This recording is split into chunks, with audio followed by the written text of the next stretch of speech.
doing for the summer solstice? Did you guys know about the summer solstice? Like, the summer solstice is literally gonna be here in like less than 10 days. Oh my god. That explains why I've been so like dehydrated lately. Oh, me?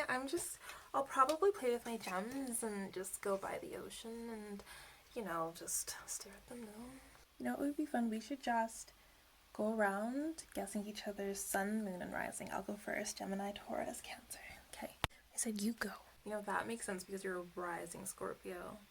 Yeah, I was gonna guess that. I am hot, but like a Libra. Because it is our moment and we are the people under the stars. We are the celestial beings. You know, I'm not just hot, I'm Libra hot. I'm Libra hot. I used to work at a Wiccan store. Yeah. If you ever want me to read your horoscope, just ask. I'm a Cancer. Just ask.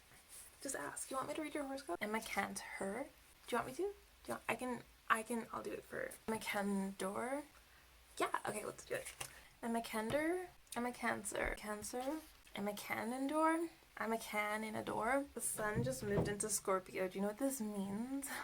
Scorpio season. It's just because of the solstice. I haven't been drinking water, but it makes sense that the water in me is moving closer to the sun. It's the moon, you know. It's just Mercury is in retrograde. I don't care like if you believe in astrology or not. We're just all made of water and we're all animals and talk crystals to me. Sometimes we forget that. So like the sun and the stars and what we were born under, it really affects us. I can't help it, I'm a Cancer. I can't help it, I'm a Virgo.